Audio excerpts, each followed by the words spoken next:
Exactly. And when we were going over it in the other encyclopedias from the 1920s, I know it said Astarte is the female version of Baal. And I just found it in this set of encyclopedias. This is the one from the 1890s, the Chambers encyclopedias. So I thought, let's go ahead and go over that as well. If you're new here, my name's Sandra. I love old books. The chosen ones hate me, so they're shadow banning the account. If you could like, share, follow, repost, all that stupid garbage. Sorry, I feel bad even asking y'all, but they're not going to push these videos out. So, Astarte, the Greek and Roman form of the name of the supreme female divinity of the Phoenicians. Like that of Baal, the corresponding male divinity, the name frequently occurs in the earlier books of the Old Testament in the plural form Astaroth. And indeed, it is not till the time of Solomon that the singular form Astareth occurs.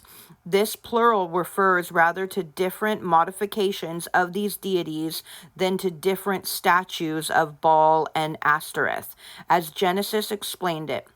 The worship of this goddess extended wherever Phoenician colonies were founded, as at Cyprus and Carthage. The general notion symbolized in her attributes was that of productive power, as that of Baal was generative power. Hence, as the sun is the great symbol of the latter, the moon is of the former, and consequently we find the moon identified with Astarte, and the goddess represented horned like the crescent moon. By others, she is supposed to be symbolized by the planet Venus, as was also the Greek Aphrodite, who was undoubtedly borrowed from the Phoenician Astarte. Gesenius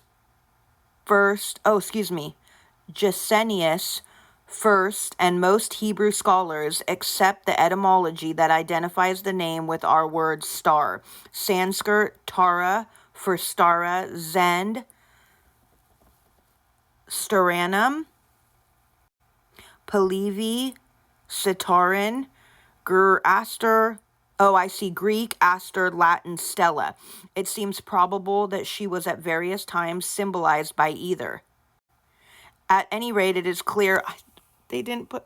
That's so silly. At any rate, it is clear that she was an astral deity, like most gods in the Phoenician pantheon, and that the things holy to her on earth were merely symbols, not dwelling places. Astarte was the object of a sensual nature worship, attended by many licentious rites and wild orgies. Ashtoreth is no other than the Assyrian Ishtar, with a feminine termination, in accordance with the Phoenician idiom. The worship of Ishtar was less practiced in Babylonia than in Assyria. Some of the legends of Babylonia make her the daughter of Sin, the moon god, the Akkadian Agu or Aku, but other place her among the older gods, making her daughter of Anu, the sky. Considered as the evening star, she was known as Ishtar or Erik. As the morning star, she was identified with Anuit or Anat, the goddess of Akkad. With the Akkadians, she had a separate and independent existence as a divinity, though she came to be considered by the Semites as but the consort and shadow of the god. She presided over love and war as well as the chase. She was invoked as the Queen of Heaven and the Queen of all the gods. Her chief temples were at Erech, Nineveh, and Arbela.